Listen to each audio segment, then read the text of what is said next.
38 years Peter Sullivan has spent in prison for a murder that a court has now decided he couldn't have committed. This is the longest miscarriage of justice in English history, and this is his story. Dianne Sindall was murdered on Friday the 1st of August 1986. She was 21 years old and she was a florist, and she also worked at a pub, and she was due to be married. It was 11:45 in the evening and she was in a blue Fiat van driving home from her shift at work when she ran out of petrol on Borough Road in Birkenhead. Dianne got out of the van and was seen by several witnesses at the time walking along Borough Road between midnight and 12:20 a.m. on Saturday morning. 12 hours later, on the 2nd of August, Dianne's body would be found by a member of the public in an alleyway off Borough Road. And Dianne had been sexually assaulted and brutally murdered and left with extensive injuries to her body, and her death was determined as a cerebral hemorrhage following multiple blows by what they believed to be a crowbar. On the 17th of August 6, property belonging to Dianne was recovered on Bidstone Hill, and the investigation team at the time subsequently identified witnesses that had seen a small fire previously. Dianne's murder sent shockwaves through Birkenhead when it occurred, and they appealed for people who lived in the area at the time to come forward with any information. Sullivan was arrested after a 2-month manhunt that included a BBC Crime Watch appeal. Initially, he confessed to the murder after being interviewed 22 times and being refused a lawyer. It was revealed that he was a petty criminal at the time, and his defence also stated that he had a limited intelligence. I don't know if he had a disability, this hasn't been revealed, but they said they took advantage of him during the interviews, and there was a lot of circumstantial evidence. The interviews led to Sullivan making a confession, but then withdrawing the confession the same day and never admitting it ever again. Since he was convicted and jailed, he has appealed 3 times, and each time was rejected. It was only upon the discovery of new DNA technique profiling that they was able to determine that the DNA found at the crime scene connected to him didn't belong to him. This technology had been available since 2015, but they only tested it recently. Sullivan is now 68 years old on the day that he's finally been released, and he would now actually be entitled to potentially up to £1 million, that is the cap, on compensation for false convictions. This is an unprecedented and historic moment. Our client Peter Sullivan is the longest serving victim of a miscarriage of justice in the UK.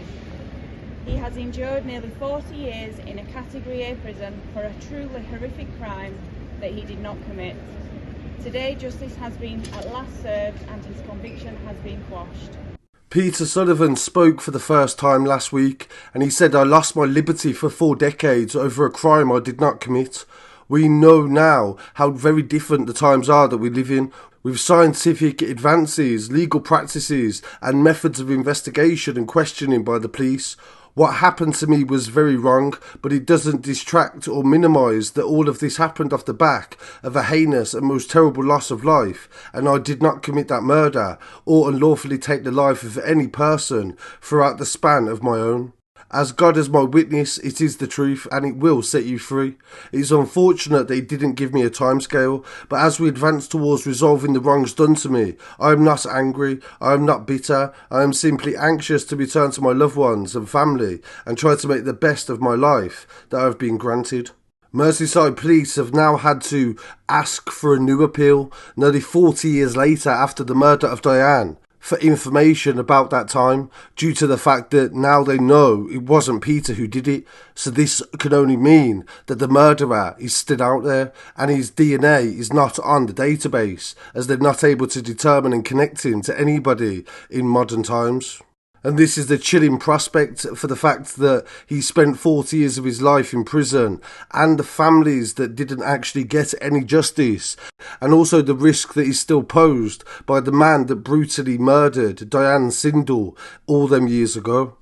So I really look forward to hearing what viewers have to say on this story, and hopefully Peter gets the justice and so does Dianne's family eventually for this miscarriage And please don't forget to follow on other social medias as well, at Scarcity Studios on Instagram, TikTok, Twitter and Facebook. And I'll be back again very shortly with some more news. Peace.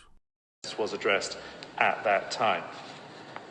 But the new DNA evidence does identify that the profile obtained from the swabs taken from those samples has been given the identity unknown male 1, that it is 1 billion times more likely that the profile originated from unknown male 1 than someone else, and that it did not match this appellant. It is also right to note, because of the thorough work that has been done, that it also did not match the DNA of Ms. Sindall's partner or of the scientist who took the samples in the first place. That is a exercise of analysis that has been checked, as I've indicated, by Dan Beaumont, who agrees with those conclusions, and we, for the respondent, submit that this court therefore is entitled to take that evidence as entirely reliable and in those respects meeting the test in section 23. May I just interrupt you for, Yes, for one moment, Mr. Atkinson, just in case there's any misunderstanding or doubt on the part of others listening to this case. When you talk about the DNA profile of unknown male 1, that, as I understand it, is the profile recovered by analysis of the samples in this case. Yes. So no one should think there's a database somewhere with an existing profile on it. No. This is one of the samples enabled the scientists to produce a profile, which, as I suggested to Mr. Pitter, could now be compared with someone should unknown male 1 ever be identified to the police. Thank you very much. I just wanted to clarify that, lest anyone was puzzled by the reference to the profile. And perhaps also, whilst I'm interrupting you, if I can carry on doing so for a moment, we ought perhaps just to make clear again for the assistance of the public that one of the important features here is not just that it's analysis of a DNA sample, but it's the DNA from the semen. Yes. So we haven't got the semen in one place and then some DNA in another location on the body. It's the DNA extracted from the recovered semen. Yes, and Lord, that is why the new DNA evidence is so potentially important. Though, of course, it's for the laws to consider, because, as I indicated, the Crown's case is that this was the semen of the assailant, and the DNA from the semen is of unknown male 1. It is not the DNA of this appellant. Yes.